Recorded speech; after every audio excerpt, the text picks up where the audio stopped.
আল্লাহ রাব্বুল আলামিনের দরবারে শুকরিয়া আদায় করছি।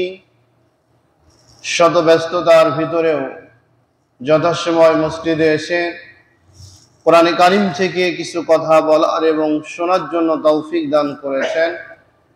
ওই মহান রব্বুল আলামিনের দরবারে শুকরিয়া আদায় করছি। সকলে বলছি আলহামদুলিল্লাহ। আরো শুকরিয়া আদায় করছি যে আল্লাহ রাব্বুল আলামিন অসংখ্য মাখলুকাতের মধ্যে থেকে শ্রেষ্ঠ মাখলুকাত হিসাবে মানব জাতির মধ্যে থেকে শ্রেষ্ঠ মানুষ হিসাবে, আবার শ্রেষ্ঠ মানুষদের ভিতর থেকে আল্লাহ রাব্বুল আলামিন আল্লাহর খাঁটি গোলাম হিসাবে যথাসময় মসজিদে এসে কোরআনে কারীম থেকে কিছু কথা বলার এবং শোনার জন্য তৌফিক দান করলেন। ওই মহান রব্বুল আলামিনের দরবারে সকলে শুকরিয়া আদায় করছি। আবারও বলছি আলহামদুলিল্লাহ। লক্ষ কোটি দুরুদ ও সালাম বর্ষিত হোক বিশ্ব মানবতার মুক্তির দিশারি, দো জাহানের বাদশাহ, শ্রেষ্ঠ নবী, শ্রেষ্ঠ নেতা, আমাদের প্রিয় রাহবার, প্রিয় নেতা জনাবে মুহাম্মদুর রাসূলুল্লাহ সাল্লাল্লাহু আলাইহি ওয়াসাল্লামের প্রতি। সম্মানিত উপস্থিতি, আমি একটি বিষয় আপনাদের একটি কিনারে নেওয়ার জন্য ধারাবাহিকতাভাবে সূরা রহমান থেকে আবার আলোচনা করতেছিলাম। এর বিষয় ছিল যে সওয়াব আমাদের কি প্রয়োজন, সওয়াবের দরকারটা কি এবং নেকির প্রয়োজন কতটুকু হবে, এ ব্যাপার নিয়ে ধারাবাহিকতাভাবে আসতেই মূল জায়গাতে যাওয়ার সুযোগ এখনো হচ্ছে না। এর আগে আমাদের দেশে বেশ কিছু আগাছা, স্বৈরাচার, অসাধু এবং আরো ইত্যাদি কথা বলা যায়, এরকম শিক্ষিত নামের কিছু কলঙ্ক নামধারী আলেম ওলামা বের হয়েছে। এই বের হওয়ার কারণে বিভিন্ন সময় ইউটিউবে, ফেসবুকে এবং এই জাতীয় মাধ্যমগুলোর মধ্যে অনেক অনেক বক্তব্য যেগুলা ছাড়ছে, সাধারণ মানুষ যারা, তারা ওইগুলাকে গ্রহণ করে ইসলাম থেকে অনেক দূরে সরে যাচ্ছে। যেমনটি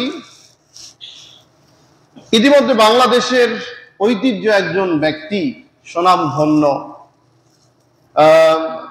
সবারই প্রিয় একজন ব্যক্তি, ডক্টর মিজানুর রহমান আজহারি, অনেকে হৃদয়কে কেড়ে নিয়েছেন। আলোচনা অত্যন্ত চমৎকার করছেন, মুগ্ধ করেছেন। আজহার বিশ্ববিদ্যালয় থেকে তিনি পড়াশোনা করার কারণে একই জায়গাতে দুই রকম সৃষ্টি হয়, তার প্রমাণের জন্য এই কথা আমি বলছি। আজহার বিশ্ববিদ্যালয় থেকে আরেকজন শিক্ষা গ্রহণ করেছেন ডক্টর এম মাহবুবুল্লাহ, পিএইচডি করেছেন আজহার বিশ্ববিদ্যালয় থেকে। ওনার একটি বক্তৃতার মধ্যে পরিষ্কার ভাবে উনি বলতেছেন, কোরআনে কোথাও আল্লাহ বলেন নাই কবরের আযাব হবে। নাউজুবিল্লাহ। যেখানে কবরের পরকালীন এবং পরকালীন জীবন নিয়ে অসংখ্য সূরা নাজিল করেছেন আল্লাহ রাব্বুল আলামিন, সেখানে এই পণ্ডিত এসে বলতেছেন, চ্যালেঞ্জ করতেছেন, আমার হাতে কোরআন, এই কোরআনের কোথাও বলা হয়নি যে কবরে আযাব হবে। এখন বলুন, এই জাতীয় বক্তব্য যখন শুনবে আজহার বিশ্ববিদ্যালয়ের নাম ভাঙিয়ে, তখন একদিকে মিজানুর রহমান আজহারির আলোচনা শুনলে মাথা নিচু হয়ে যাচ্ছে, অপরদিকে এই জাতীয় পণ্ডিতদের আলোচনা শুনলে উনি মনে একটা স্বস্তি পাচ্ছে। এগুলা করার দরকারটা কি? তাহলে আযাবই যদি না হয়, তাহলে আমার তো জীবন সব খালাস হয়ে গেল। এই জাতীয় অসংখ্য অসংখ্য ব্যক্তিরা বিভিন্ন জায়গায় বক্তব্য দিয়ে ভাইরাল হতে চায়। আমি আপনি যারাই আলোচনা শুনবো, আলোচনা দেখব, কথা শুনবো, অবশ্যই আমাদের জায়গা থেকে আমরা নিজে বুঝতে না পারলেও বুঝে নেওয়ার জন্য চেষ্টা করব ইনশাআল্লাহ। এজন্য সম্মানিত উপস্থিতি, আমি আপনাদের নিয়ে আজকে সূরা রহমান থেকে যে বিষয়টি বলতে চাই, সেটি হলো আল্লাহ রাব্বুল আলামিন বলতেছে, বান্দা তুমি আমার কোন বিষয়টা অস্বীকার করতে চাও? কোন দিকে? আমি তোমাকে বোঝাতে সক্ষম হই নাই, কোন দিকে তুমি বলো। আসলে কি আল্লাহ রাব্বুল আলামিন আমাদের যা কিছু দিয়েছেন এর মধ্যে কোনো ত্রুটি আছে বলেন? ত্রুটিযুক্ত যে কোনো অপূর্ণতা আছে এমন নাকি বলেন? ইদানিং আপনারা জানেন শিশু বাচ্চা পৃথিবীতে আসছে, এই বাচ্চা অপুষ্টি থাকছে, ওনাকে অক্সিজেনের ঘাটতি থাকার জন্য 72 ঘন্টা, 24 ঘন্টা, 12 ঘন্টা আরো কম বেশি আবার লাইফ সাপোর্টে রাখা হচ্ছে, বডিকে কন্ট্রোল করে এরপরে মার কোলে দেওয়া হচ্ছে, না হইলে সন্তানটা বাঁচবে না। তাহলে আল্লাহ রাব্বুল আলামিন এই বাচ্চার জন্য এমন একটি সামনে সিস্টেম হবে, অসুখ হবে, তার চিকিৎসার জন্য আল্লাহ রাব্বুল আলামিন আমার ব্যবস্থা করে রেখেছেন। কিন্তু কোরআনটাকে আল্লাহ কি এমন দিয়েছেন যে অপূর্ণতা থাকবে, সেগুলা আবার কিছু ম্যাগনেট একত্রিত হয়ে সেগুলা পরিপূর্ণ করবে, এমনটা কি নাকি বলেন? এমন না, কোরআনকে আল্লাহ রাব্বুল আলামিন পরিপূর্ণ করে দিয়েছেন। সুবহানাল্লাহ। যেখানে কোরআনের সাথে আর পৃথিবীর কোন কিতাবের কোন মিল নাই। এ ব্যাপারে আল্লাহ রাব্বুল আলামিন চ্যালেঞ্জ করে বললেন, যালিকাল কিতাবু লা রাইবা ফি। আমি রব্বুল আলামিন এমন একটি কিতাব তোমাদের হাতে তুলে দিলাম যে কিতাবের মধ্যে সরিষার দানা পরিমাণ, এক কিঞ্চিত পরিমাণ কোন সন্দেহের জায়গা নাই। সুবহানাল্লাহ, কোন সন্দেহের জায়গা নাই, একদম পরিপূর্ণ দিয়ে আমি তোমাদের দিয়ে দিলাম। এই কিতাব নিঃসন্দেহে তোমরা আটকে ধরো। আল্লাহ রাব্বুল আলামিন এরপরে বলেন, এই কোরআনে কারীম কারা আটকে ধরবে দেখুন। এই জাতীয় কিছু মানুষ কিয়ামত পর্যন্ত সমালোচনা করতেই থাকবে, ভুল ধরতেই থাকবে। আল্লাহ রাব্বুল আলামিন বললেন এটা হলো হুদাল লিল মুত্তাকিন। যারা হলো মুত্তাকি, মুত্তাকি বলা হয় তাদেরকে যারা হলো আল্লাহ বিশ্বাস করতে গিয়ে এক সরিষার দানা পরিমাণ ওখানে ফাঁক রাখেনি। হয়তোবা সম্ভবত এটা এমন হতেও পারে, এমন না। আমরা যারা ঈমান নিয়ে আসবো, আল্লাহকে বিশ্বাস করব, তারা হলো আল্লাহকে এমন ভাবে বিশ্বাস করতে হবে।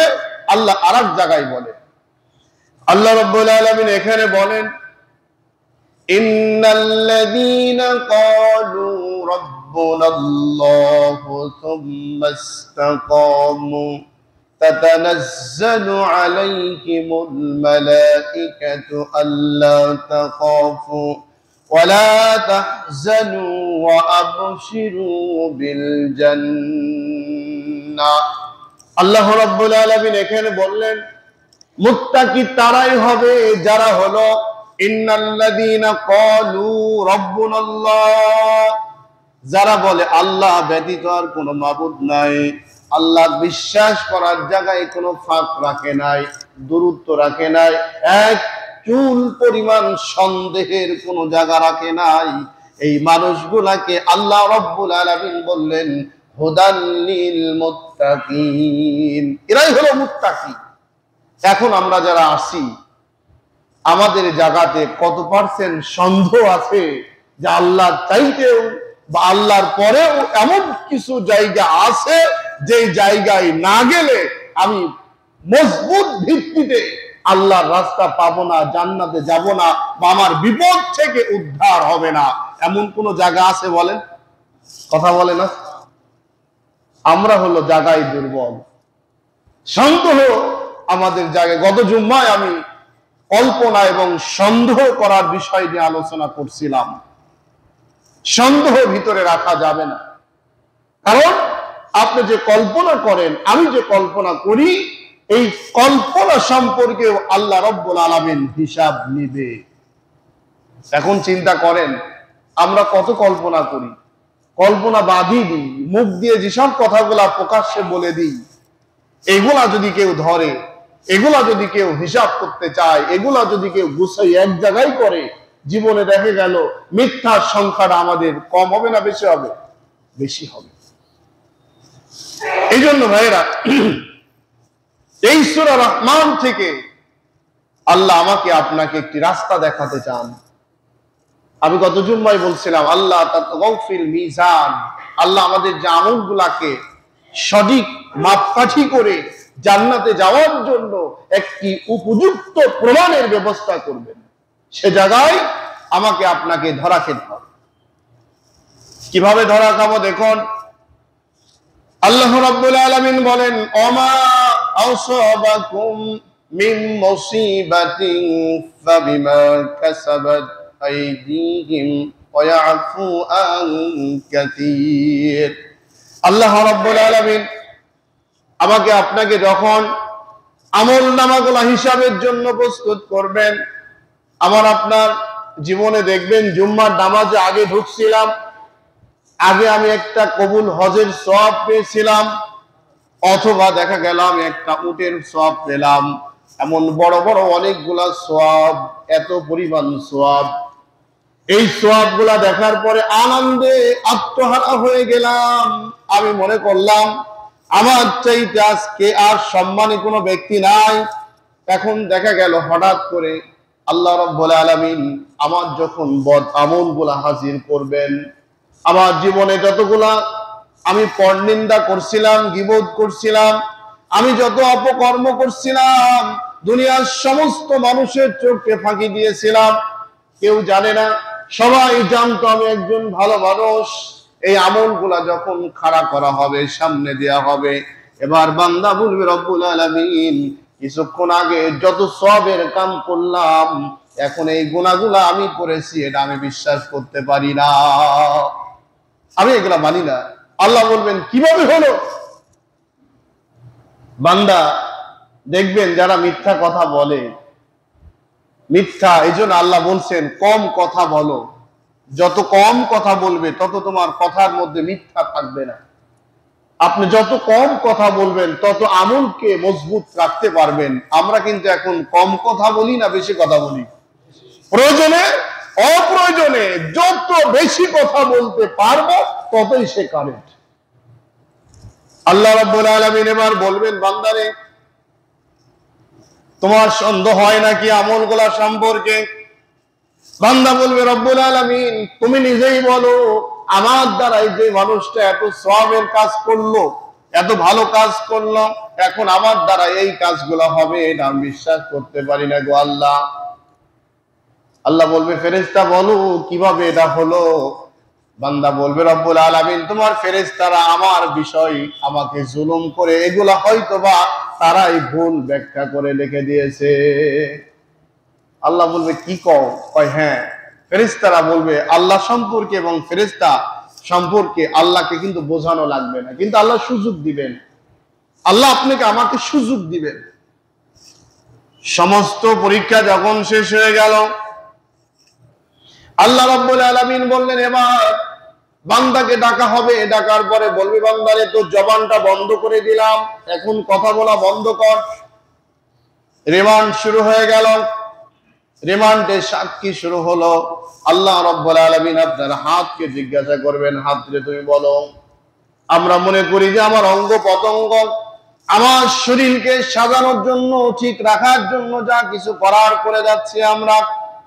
কিয়ামতের দিন আপনার শরীর যখন আপনার বিরুদ্ধে সাক্ষী দেবেন, হাত বলবে, রব্বুল আলামিন এই হাতের ক্ষমতা দিয়ে অসংখ্য মানুষকে বিপদগামী করেছিল। রব্বুল আলামিন আমার আঙ্গুল উঁচা করে অনেক কথা বলেছিল, আমার এই হাত দিয়ে অপব্যাখ্যা করেছিল, কলম ধরে অন্যায়ভাবে লিখেছিল, মানুষকে মারধর করেছিল, অবৈধভাবে চুরি ডাকাতি ছিনতাই রাহাজানি যা কিছু করছিল, আমি কোনো জবাব দিতে পারি নাই রব্বুল আলামিন। আমি বলেছিলাম এমন একটি সময় আসবে, ওই দিনকে আমার সব বিষয়গুলা আল্লাহ রব্বুল আলামিনের সামনে বলে দিব। ওই দিন অপেক্ষা করতেছিলাম। রব্বুল আলামিন দেখো তুমি এবার হাত আপনার বিরুদ্ধে সবগুলা সাক্ষী দিয়ে দিবেন। 2 নাম্বার আল্লাহ রব্বুল আলামিন বলবেন, পাওকে পা বল, পা আপনার বিরুদ্ধে আমার বিরুদ্ধে সাক্ষী দিয়ে দিবে। চোখ আপনার বিরুদ্ধে সাক্ষী দিবে, নাক বিরুদ্ধে সাক্ষী দিবে, কান বিরুদ্ধে সাক্ষী দিবে, জিহ্বা বিরুদ্ধে সাক্ষী দিবে, অঙ্গ পতঙ্গ সবগুলা যখন আপনার বিরুদ্ধে চলে যাবে, বিরুদ্ধে যখন সাক্ষী দিবে, এবার বলেন দেখি আমার বলতে আর কোন জিনিসটা থাকলো? আর কিছু আছে বলেন? কিচ্ছু নাই। আজকে এই অবস্থা যখন হবে, আল্লাহ রাব্বুল আলামিন সব সাক্ষী যখন একত্রিত করবে, একত্রিত হয়ে গেল, এবার জবানকে আবার খুলে দিয়ে বলবে, এবার তুমি বলো এই বিষয়টা এটা মিল করো। এমন ভাবে আল্লাহ রাব্বুল আলামিন কোন একটা বান্দাকে জুলুম করে অন্যায় ভাবে জাহান্নামে দিবে না, বিচার করবে না, কাঠগড়ায় দাঁড় করবে না। এখন আমরা যারা আছি, এই জন্য কোরআনে আরেক জায়গায় আল্লাহ বলছেন, বান্দা এই জিহ্বাটা কোরআনের মতো ব্যবহার করো না। তোমরা কোরআনের মতো জিহ্বা ব্যবহার করো না, মানে কি যা খুশি তাই এই জিহ্বা দিয়ে, মুখ দিয়ে বলে ফেলে দিও না। একটু চিন্তা ভাবনা করে বলো, যাতে করে আল্লাহর বিরুদ্ধে কিছু চলে না যায়। আমরা দেখেন এখন তো গালাগালি করা তো একদম ইজি ব্যাপার। মামা ভাগ্নি সম্পর্ক, আল্লাহ রসুল বলেন আগে দেখা হলে সালাম দাও, সালাম দাও, আসসালামু আলাইকুম। উনি বললেন ওয়ালাইকুম আসসালাম। আমি বললাম আপনার প্রতি শান্তি বর্ষিত হোক। ওয়ালাইকুম আসসালাম। উনি জবাব দিয়ে বললেন তোমার প্রতি শান্তি বর্ষিত হোক। উভয়ের মধ্যেই শান্তির একটি নিশানা চালু হলো। এখন যদি মামা ভাগ্নির দেখা হয়, চাচা ভাস্তির দেখা হয়, এমন কিছু চার পাও জন্তুর নাম নিয়ে গালি দিয়ে জিজ্ঞাসা করে, কথা বলে, মামাও হাসি মুখে জবাব দেয়, ভাগ্নিও হাসি মুখে কথা বলে, আছে না নাই বলেন? আসলে কি উনি কুত্তার বাচ্চা? কথা বলেন, কুত্তার বাচ্চা উনি? উনি মামা ভাগ্নিকে কুত্তার বাচ্চা বললো, এটা হলো গালি দিল না, কিন্তু মনের ভালোবাসার জবাবটা বললো। এটা কি আসলে ভালোবাসা হলো না এটা আসলে আল্লাহর কোরআনের বিরুদ্ধে, রসুলের শিক্ষার বিরুদ্ধে, ইসলামের বিরুদ্ধে অবস্থান নেওয়া হলো? যাই হোক, যে ভাষা দিয়ে ওনাকে ওয়েলকাম জানানো হলো, ওই ভাষা ওই চতুর্থ জন্তুর সমকক্ষ উনি নয়। কিভাবে? আল্লাহ রাব্বুল আলামিন আরেক জায়গায় বলেন, উলাইকা কাল আনআম, চতুষ্পদ জন্তু জানোয়ারের সাথে এই কথার মধ্যে বলেছেন কেন? মানুষ এমন একটি সময় আসে চতুর্থ জন্তু জানোয়ারের চাইতে নিকৃষ্ট হয়ে যায়। কেন হয়ে যায়? আল্লাহ রাব্বুল আলামিন পৃথিবীর মধ্যে, আল্লাহ রাব্বুল আলামিন চার পায়ে জন্তুগুলাকে সৃষ্টি করে, কুত্তার নামটাই আপনি নেন না কেন? এই কুত্তা অহেতুক আল্লাহ সৃষ্টি করেন নাই। ওর থেকে শিক্ষা গ্রহণ করার জন্য আল্লাহ রাব্বুল আলামিন আমাকে আপনাকে তাগিদ দিয়েছেন। আল্লাহ কোরআনে কারিমের মধ্যে বললেন, ওয়াকাদা রাব্বুকা আল্লা তা'বুদু ইল্লা ইয়্যাহু ওয়া বিল ওয়ালিদাইনি ইহসানা। আল্লাহ রাব্বুল আলামিন বললেন, বান্দারে আমার ইবাদত করো, আমার গোলামি করো, আমার দাসত্ব করো, আমার হুকুম বাদে আর দুনিয়ার কারো হুকুম মানতে যেও না। এটা চাহিদা হলো আল্লাহ। কার চাহিদা বলেন? আল্লাহর চাহিদা। অপরদিকে প্রাণীগুলাকে সৃষ্টি করলেন, কুত্তাকে সৃষ্টি করলেন আল্লাহ রাব্বুল আলামিন। অনেক বাড়িতে কুত্তা আছে না নাই বলেন? আছে না? অনেক বাড়িতেই আমরা পুষছি কুত্তা। রাস্তায় কুত্তা, বিভিন্ন জায়গায় দোকানের সামনে বসে থাকে কুত্তা। দোকান তালা দেওয়া, সারাটা রাত ওই দোকানের সামনে কুত্তা বসে বসে ঝুমায়, ঘুম পাচ্ছে, ঝিমাচ্ছে সারাটা রাত, যতক্ষণ পর্যন্ত দোকানের মালিক আবার ফিরে না আসে ততক্ষণ পর্যন্ত কুত্তা থাকে। এমন রেকর্ড আছে না নাই বলেন? কেন হলো? আল্লাহ রাব্বুল আলামিন বলতেছেন, ও দুনিয়ার মানুষ, তোমরা ভালো করে শুনে নাও, আমি কখন চতুষ্পদ জন্তু জানোয়ারের সাথে মানুষকে তুলনা করেছি? দেখুন, আমার বান্দা যখন আমি আল্লাহকে ভুলে যাই, কোরআনকে ভুলে যাই, ইসলাম থেকে যখন দূরে সরে যায়, একজন কুত্তা বাড়িতে বসে থাকে, আপনি তাকে ভালো খাবার দেননি, ভালো বিছনা দেননি, আপনার জন্য আমার জন্য পৃথিবীর মধ্যে এমন কিছু নিয়ামত আল্লাহ রাব্বুল আলামিন দিয়েছেন, যা প্রয়োজন সবগুলা করে দিয়েছেন। আমাদের চাহিদা পূর্ণ করার জন্য আল্লাহ ব্যতীত দুনিয়ার মধ্যে আর একজন ব্যক্তি আছে নাকি বলেন? আছে কেউ বলেন? নাই। এত চাহিদা দিয়েছেন। দেখুন এই যে শীতকাল, শীতের সময় আমাদের ঠান্ডা লাগবে, এটা আমার বাবা মার চাইতে আগে জানেন আল্লাহ। কে জানেন বলেন? আল্লাহ। স্পেশাল ভাবে আল্লাহ রাব্বুল আলামিন শিমল গাছ বানিয়ে দিয়েছেন, যেই শিমলের তুলা সবচাইতে তুলার মধ্যে গরম। সুবহানাল্লাহ। এই মদত, এই ব্রেন, এই বুদ্ধি, এই চিন্তা চেতনা কার মদদে, কার পরিকল্পনায় আল্লাহ করেছেন? কারো পরিকল্পনা নিয়েছে বলেন? আল্লাহ এককভাবে সিদ্ধান্ত নিয়ে বলেছেন, আমার বান্দাদের শীতকালীন সময় সারাদিন পরিশ্রম করে রাত্রিবেলায় যখন বিছনায় ঘুমাবে, এমন একটি চাদর গায়ে দিয়ে থাকবে তারা, ওই চাদরের গরমে রাত কোন দিক দিয়ে পার হয়ে যাবে আমার বান্দা টেরও পাবে না। সুবহানাল্লাহ। তাহলে এই তুলাকে আল্লাহ ব্যবস্থা কিন্তু করে দিয়েছে। তাহলে আমাদের জন্য আল্লাহ যেই চাহিদা দিয়েছেন, যতগুলা পরিকল্পনা দিয়েছেন, দুনিয়ার কোন মানুষ আমাকে আপনাকে নিয়ে এই পরিকল্পনা কোন সময় করতে পারে নাই। আল্লাহ রাব্বুল আলামিন বলেন, দেখুন তাহলে এই যে কুত্তা বাড়িতে আপনি রাখলেন, বাড়িতে পোষা শুরু করলেন, দোকানে রাখলেন, বিভিন্ন জায়গায় আপনি রাখলেন, কুত্তা আপনার একটি নাইট গার্ডের দায়িত্ব পালন করলো। কুত্তার একটা ভালো বিছনা দেওয়া হয় না, একটা ভালো খাবার দেওয়া হয় না, বাড়ির যত খাবার গোলা, মাছের কাঁটা, গোস্তের হাড় গোলা আপনি চুষতে চুষতে যখন দেখলেন আর কোনো কিছুই নাই, এখন এমন একটা জায়গা হয়ে গেল ফেলে না দিয়ে কোনো উপায় নাই, এমন জায়গায় ফেলে দিলেন ছাই মাটির মধ্যে। ওই ছাই মাটির মধ্যে থেকে হাড়টা কেটে এনে কুত্তা মুখ দিয়ে খায় আর বলে, রব্বুল আলামিন আমার মালিক একটি হাড় আমাকে দিয়েছে, হাড়ের বিনিময় এই হাড়টা খাওয়ার কারণে, হাড়টা চুষার কারণে আমার মালিকের সাথে মৃত্যু পর্যন্ত আমি কোনো একটি সময় আমার মালিকের ক্ষতি করতে চাই না। ওই হাড়টা খাই, ওই কাঁটাগুলা খাই, ওই নোংরা খাবার গুলা বসে বসে খাই। আপনি যখন খেতে দিয়েছেন, খাওয়ার শেষে সারাটা রাত ওই বাড়ির সামনে, দোকানের সামনে, গেটের সামনে ওই কুত্তা বসে বসে ডিউটি পালন করে। কেন করে? আল্লাহ রাব্বুল আলামিন তাকে বলেছেন, আমার মালিক আমি তোমাকে দুনিয়ার মানুষদের জন্য সৃষ্টি করেছি, আমার মালিকদের সাথে, ওই মানুষগুলার সাথে যদি কোন রকম বেয়াদবি করো, কাল কিয়ামতের ময়দানে আমি আল্লাহর সামনে তোমাকে জবাব দিতে হবে। এই জবাব দেওয়া চিন্তা করে, জবাব দেওয়ার জন্য চিন্তা ভাবনা মাথার মধ্যে রেখে, একটা কুত্তা যদি সারাটা রাত একটা হাড় খেয়ে যদি পাহারা দিতে পারে, ময়লা জঙ্গল থেকে একটা মাছের কাঁটা নিয়ে এসে যদি পাহারা দিতে পারে, ভালো কোনো বিছানা নাই, ভালো কোনো ব্যবস্থা নাই, ভালো কোনো জায়গা কুত্তার জন্য করা হয় না, ওই মালিকের সাথে যদি কুত্তা বেঈমানি না করে, ও মানুষ আমি আপনি অসংখ্য নিয়ামতের মধ্যে দিয়ে আল্লাহ আমাদের ভরপুর করে দিয়েছেন। শরীরের পরিপূর্ণ সুস্থতার জন্য অসংখ্য নিয়ামত আল্লাহ দিয়েছেন।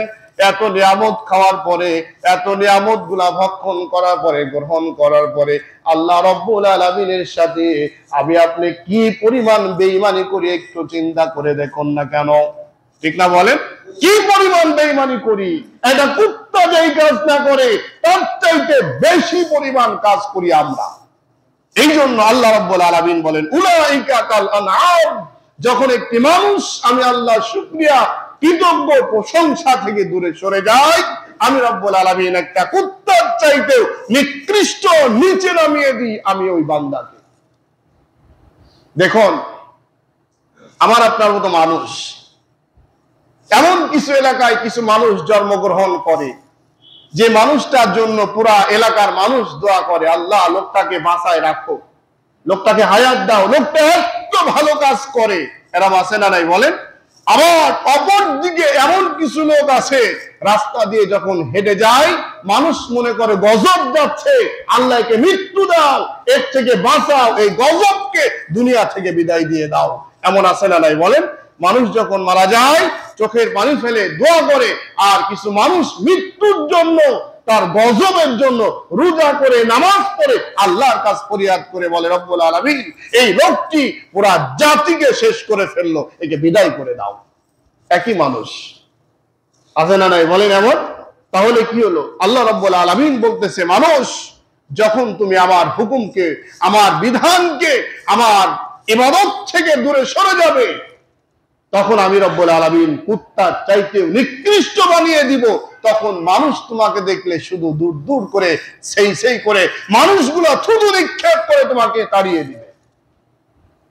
তাহলে ওই জীবনটা ভালো না সত্যিকার এই এমন জীবন করিয়ে গঠন যেদিন তুমি দুনিয়া থেকে চলে যাবে কাঁদিবে ত্রিভুবন, এমন জীবনটাই ভালো? বলেন এমন জীবনটাই ভালো যে জীবনে আল্লাহ খুশি থাকে, রসুল খুশি থাকে, ওরা জাতি আপনার জন্য দোয়া করে। এই জীবন যদি করতে হয়, এই জীবন যদি ভালো বানাতে হয়, তাহলে আপনাকে আমাকে যেতে হবে কোরআনের কাছে। কোথায় যেতে হবে বলেন? কোরআনের কাছে যেতে হবে। আল্লাহ রাব্বুল আলামিন আরো বলেন, ওয়াল হাবদুল আসফি ওয়ার রাইহান ফাবিআইয়ি আলা'i রাব্বিকুমা তুকাযযিবান। আল্লাহ রাব্বুল আলামিন বলেন, ও গোলাম, এই দুনিয়ায় চলার জন্য যত শস্য দরকার, যত সবজি দরকার, খাবার দরকার, আমি রব্বুল আলামিন সমস্ত সবজি, খাবার, শস্যগুলা এই মাটির মধ্যে থেকে আমি তোমাদের বের করে দিই। কি পরিমাণ দিই দেখুন। আর এক জায়গায় আল্লাহ রাব্বুল আলামিন বলতেছে, বান্দারে আমি আল্লাহর শুকরিয়া আদায় করার জন্য, কৃতজ্ঞ প্রকাশ করার জন্য, আমার তাসবিহ তেলাওয়াত করার জন্য আমি কিছু তোমাদের জন্য শীতকালীন মৌসুমে ফসল দিয়েছি। ওর থেকে তাকিয়ে তাকিয়ে দেখে আমি আল্লাহর শুকরিয়া তুমি আদায় করো বান্দা। সেটা হলো কি? এই যে পাতাকপি, দেখুন তো পাতাকপির দিকে আপনি তাকান। এই পাতাকপিটা দেখুন, একটা একটা করে যেই পাতাগুলা কত চমৎকার করে আল্লাহ রাব্বুল আলামিন টাইট করে শীতকালীন সময় সবজি, শরীরের উপকারিতার জন্য একটা সবজি দিল, ফসল দিল। এই পাতাগুলা সব খুলে দেওয়ার পরে আবার যদি আপনি লাগাতে চান, ওইভাবে কি লাগানো সম্ভব হবে বলেন? শেষ ফিনিশিং এর মধ্যে গিয়ে ছোট্ট যে গুটি থাকে, ওর মধ্যে গুটিটাও হলো আবার ওই রকম পাতা টাইট করে আল্লাহ রাব্বুল আলামিন দিয়েছেন। সুবহানাল্লাহ। তাহলে এই পাতাটি এই চমৎকার ভাবে আল্লাহ দিয়েছেন, এর পিছনে আল্লাহ যদি না দিতেন, দুনিয়ার কোন মানুষের যদি ইশারা থাকতো, ইঙ্গিত থাকতো, তাহলে কি এত চমৎকার হতো বলেন? হতো না। কেমন দেখুন, ইদানিং আপনারা জানেন মসজিদ, মাদ্রাসা অথবা বিভিন্ন প্রতিষ্ঠানের জন্য সরকারি বাজেট হলো বিল্ডিং। এই বিল্ডিং তৈরি করতে গিয়ে যেখানে সিমেন্ট দেওয়া দরকার, যেখানে রড দেওয়া দরকার, বালু দেওয়া দরকার, যেইভাবে সিস্টেম অনুযায়ী করা দরকার সেইভাবে না দিয়ে সেখান থেকে চুরি করে কোন রকম বিল্ডিং তৈরি করছে, এমন রেকর্ড আছে না নাই বলেন? লোহার বদলে, রডের বদলে বাঁশ দিছে, কুঞ্চি দিয়ে বাঁশ দিয়ে এরকম বিল্ডিং তৈরি করছে, এরও রেকর্ড আছে না নাই বলেন? আছে। তাই যদি হতো, আল্লাহ যদি এই সমস্ত জায়গায় বান্দার ক্ষমতার কাছে যদি ছেড়ে দিত, ঠিকাদারি দিত, কন্ট্রাক্ট দিত, তাহলে এর মধ্যে ভেজাল ঢুকিয়ে আমাদের শরীরটাকে বরবাদ করে ফেলতো কিনা বলেন? এই জন্য আল্লাহ রাব্বুল আলামিন আকর্ষণীয় ভাবে কিছু দিয়েছেন। এই আকর্ষণীয় জায়গাতে একমাত্র হাত আল্লাহ ছাড়া কাউকে আর দেন নাই। আল্লাহ রাব্বুল আলামিন এরপরে বলে, বান্দারে আমি যে শস্যগুলা দিলাম, এই শস্যগুলার মধ্যে তুমি তাকিয়ে দেখো। তাকানোর পরে এবার বলো, ফাবিআইয়ি আলা'i রাব্বিকুমা তুকাযযিবান। বান্দা আমার পুরা পৃথিবী তুমি ঘুরে ঘুরে এর ভুলগুলা কোথায়, কতটুকু ভুল আছে বান্দা খুঁজে খুঁজে দাও। দেখেন তো, এমন কোন লোক কি আছে আমাদের দেশে একটা কাজ করার পরে জনসমুদ্রে বললেন যে জনগণ, মনে করুন প্রধানমন্ত্রী, উনি 5 বছরের জন্য প্রধানমন্ত্রী হলেন, হওয়ার পরে উনি যে সমস্ত কার্যক্রম গুলা করলেন, করার পরে জনগণকে ওপেন চ্যালেঞ্জ করে ছেড়ে দিলেন, ওই জনগণ তোমরা আমার এই কাজের মধ্যে কোনটা ভুল আছে খাতা কলমে লেখে আমার কাছে হাজির করো। এমন কেউ কি বলছে বলেন? বাংলাদেশে নাই, বহির্বিশ্বে নাই, পৃথিবীতে নাই, কোথাও নাই যে আমার ভুলগুলা তুমি শুধরে দাও। এমন কোন বাপের বেটা আছে বলেন? যদি ভুল শুধরাতে যেত, কম্বলের উল বাসা শুরু করলে ওর গদি ঠেকানো বিপদ হয়ে যেত। কথা বলেন ঠিক কিনা? অথচ আল্লাহ বলতেছে, বান্দা তবে আমি যত নিয়ামত তোমাদের দিয়েছি, সমস্ত নিয়ামতের দিকে তাকিয়ে কোন কোন জায়গায় ভুল আছে আমার ভুলগুলা ধরে দাও। কোন কি ভুল আছে বলেন? আল্লাহ রাব্বুল আলামিন বললেন এরপরে, বান্দারে আমার নিয়ামতের দিকে যদি তুমি তাকাও ভুল ধরার জন্য, চোখ দিয়ে যতই তাকাবে, যতই গবেষণা করবে, আর যতই তুমি সামনের দিকে আগাবে, এমন একটা সময় চলে আসবে চোখ ক্লান্তি হয়ে, চোখটা ক্লান্তি দুর্বল হয়ে আবার তোমার দিকে নিক্ষেপ করে ঘুরে এসে বলবে, রব্বুল আলামিন তোমার এই জায়গায় সামান্য পরিমাণ ভুল ধরার ক্ষমতা আমার নাই। সুবহানাল্লাহ, ঠিক না বলেন? ওই যে এরকম একটা গল্প আছে না, এক লোক যাচ্ছে রাস্তা দিয়ে, খালি কাজই হলো ভুল ধরা। যাইতে যাইতে হঠাৎ করে ক্লান্ত, বট গাছের নিচে বসছে, বসার পরে ঘুম চলে আসছে, বট গাছের নিচে শুয়ে পড়ছে। রাস্তায় যাওয়ার সময় দেখলো যে তরমুজের গাছে এই লতারের মধ্যে এমন একটা তরমুজ দিয়েছেন, আল্লাহ এই কাজটা ঠিক করেন নাই। এই গাছ নিজেই সোজা হতে পারে না, অথচ তরমুজ এই গাছের মধ্যে দিয়েছেন, এই গাছের উপরে জুলুম করছেন, এটা ঠিক হয়নি। এমন করতে করতে বট গাছের নিচে বসে চিন্তা করলেন, এই বট গাছের এত বড় গাছ একটুকু একটা ফল দিলেন, এটা আল্লাহ ঠিক করেন। কাজই হলো ভুল ধরা। গাছের নিচে বসছে, ঘুমিয়ে পড়ছে, হঠাৎ করে বটের একটা ফল নাকের ডোগার উপরে পড়ছে, ঘুমটা ভেঙে গেল। এবার বলতেছেন, হায় আফসোস, আমি যে কল্পনা করতেছিলাম, চিন্তা করতেছিলাম, তরমুজ গাছের মতো যদি একটা এই গাছে তরমুজ ধরে থাকতো, আর ওইটা যদি আমার নাকের উপরে পড়তো, আমার তো আর সুস্থ এখানে থাকার সুযোগ হতো না। অথচ আল্লাহ রাব্বুল আলামিন যা দিয়েছেন, আল্লাহু আকবার, আল্লাহ সব ঠিক দিয়েছেন। তখন তার ভুলটা ভেঙে গেল। এমন ভাবে যারা আল্লাহর ভুল ধরতে যায়, একটি সময় তকদির যদি ভালো থাকে, কপাল যদি ভালো থাকে, তার এই ভুল ধরতে ধরতে তার তকদির ভালো থাকার কারণে নিজেই পরিবর্তন হয়ে যায়, ঠিক না বলেন? কিন্তু কিছু মানুষ আছে এমন, ওরা মৃত্যু যেদিন আসবে, আজরাইল যেদিন চলে আসবে, সেদিন কেউ মনে হয় যেন পরিবর্তন হবে, এটা বিশ্বাস করা যায় না। এমন লোক আছে না নাই বলেন? ভাইরা, এজন্য সম্মানিত মুসল্লিবৃন্দ, সম্মানিত উপস্থিতি, দেখুন আমার আপনার জীবনটা যদি আমরা মিলাই আল্লাহর সাথে, আল্লাহর কোরআন দিয়ে, রসুলের আদর্শ দিয়ে, আল্লাহ যেভাবে আমাদের দিক নির্দেশনা দিয়েছেন, সেইভাবে যদি আল্লাহ সন্তুষ্ট করার লক্ষ্যে আল্লাহর বিধান অনুযায়ী যদি মানাইতে চাই, মিল করতে চাই, একত্রিত করতে চাই, তাহলে কিন্তু আমাদের ভুলগুলা অসংখ্য নিজের কাছেই ধরা পড়বে, ঠিক না বলেন? যেমন দেখুন, শেষ কথা, আয়নার সামনে যখন দাঁড়ায়, অন্যের ছবি আসার আগে আপনার ছবি আসে না আয়না দেখা যায়? কোনটা বলেন তো? আয়নার সামনে যখন দাঁড়াবেন তখন আপনার ছবিটাই আগে ভেসে আসে। কেন? আয়নার নীতি, আয়না তৈরি করাই হয়েছে আপনার শরীরটা, ভুলটা আপনাকে শুধরায় দেওয়ার জন্য। এখন দাঁড়ালেন আয়নার সামনে, দাঁড়ানোর সময় এখন আপনার ফেসটা কেমন, আপনার জামাটা কেমন, আপনার ফিটনেসটা কেমন, আপনি কিভাবে প্রস্তুতি নিয়ে এখন যাচ্ছেন অফিসে, মেহমান বাড়িতে, রাস্তাতে, বিভিন্ন জায়গাতে, এটা আপনাকে সিগন্যাল দেয় আয়না।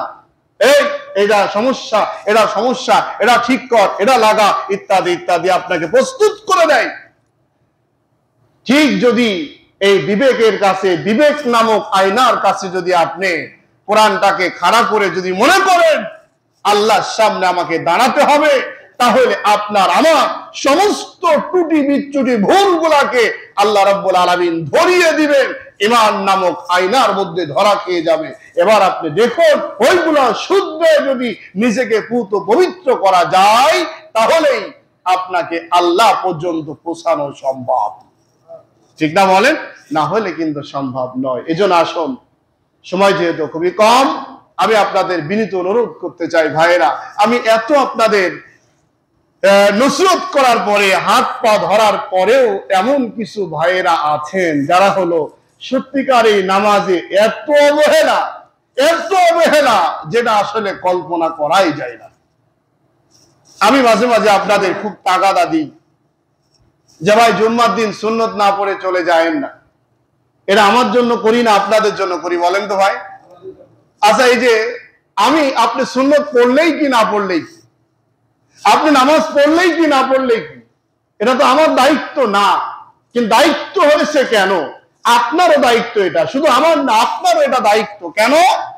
আল্লাহ রসুলের উম্মত আপনি হওয়ার কারণে, আল্লাহর গুলাম হওয়ার কারণে, আল্লাহর প্রতিনিধিত্ব আপনাকে করতে হবে। আর রসুলের উম্মত হওয়ার কারণে রসুলের রেখে যাওয়া কাজটাকে আঞ্জাম আপনাকে দিতে হবে। এই দুইটা সমন্বয় আমি আপনাকে তাগাদা দিই এই জন্য যে ভাই এটা করা খারাপ, এটা করা অন্যায়। আমার যদি এমন ভুল থাকে, আপনার দায়িত্ব হলো এটা ঠিক করে দেওয়া। কিন্তু ভাই আমি এমন দেখি, আমি বললাম আপনি সুন্নত না পড়ে যাবেন না, এই নিয়ে আবার সমালোচনার কোন জায়গা দেখলেন? এই নিয়ে আবার তামাশা করার জন্য কোন জায়গা দেখলেন? কিছু ভাইরা এই নিয়ে আবার শুরু করে, না এই মসজিদে লাভ কি, হুজুর এমন বলা শুরু করে, মনে হয় যেন আসলে কি আমি আপনাকে জুলুম করছি? ভাই বলেন, জুলুম করি নাই। আপনার ইমানটা দুর্বলের কারণে আপনি মনে করছেন আপনার জুলুম। আপনি পড়বেন কি পড়বেন না এটা আপনার ইখতিয়ার, কিন্তু আপনাকে শরীয়ত অনুযায়ী, ইসলাম অনুযায়ী, কোরআন এবং হাদিস অনুযায়ী আপনার সব ইচ্ছা নয়। আপনি এখানে আসলে এখানকে নিয়ম মেনে চলতে হবে। নামাজে দাঁড়িয়েছেন, আপনার এখন হাঁটুর নিচে কাপড়, আপনি কি করবেন? অমন দাঁড়াবেন না? হাঁটুর উপরে কাপড় তুলতে হবে, টাকনুর উপরে কাপড় তুলতে হবে। টাকনুর উপরে কাপড় না তুললে আপনি কি হচ্ছে? নামাজে দুর্বলতা হচ্ছে। আবার হাঁটুর উপরে কাপড় আছে, আপনি ওরকম দাঁড়াতে পারবেন না। আপনি নামাজে দাঁড়ালেন, আপনার পুরো জামার বোতাম খোলা, আপনার ইচ্ছা মতো আপনি দাঁড়াতে পারবেন না। নামাজে দাঁড়িয়েছেন, আপনার চেনের হুক খোলা, আপনার যন্ত্রপাতি বের হয়ে আছে, আপনি এমন নামাজে দাঁড়াতে পারবেন না। পারবেন? এটা আপনাকে সতর্ক করা দায়িত্ব হলো আমাদের। আপনি মনে করছেন যে যা খুশি তাই করবেন আর চলবেন, এটার জায়গা কিন্তু ইবাদতের জায়গা না, এটার জায়গা হলো আলাদা। এজন্য ভাইয়েরা, আমি আপনাদের আবারও বিনীত অনুরোধ করবো, আসুন, খেয়াল খুশি মতো ইসলাম মানা যাবে না। ইসলাম মানতে হলে ইসলামের গণ্ডির মধ্যে, তার সীমানার মধ্যে, তার নির্দিষ্ট অধিকার নিয়ে আপনাকে ইসলাম মেনে চলতে হবে। ইচ্ছা হলো আর মানলাম, ইচ্ছা হলো ফেলে দিলাম, এর নাম কিন্তু ইসলাম নয়। এজন্য আল্লাহ যেন আমাদের বোঝার তৌফিক দান করে, আমরা বলি আমিন। আমাদের সমস্ত ভুলগুলা যেন শুধরিয়ে আল্লাহ রাব্বুল আলামিনকে পাওয়ার লক্ষ্যে আমাদের শুদ্ধভাবে আল্লাহর রাস্তায় চলাকে আল্লাহ যেন সহজ করে দেয়, বলেন আমিন। ওকে দাওয়ানা আলহামদুলিল্লাহি রাব্বিল আলামিন। যারা সুন্নাত মানেন নাই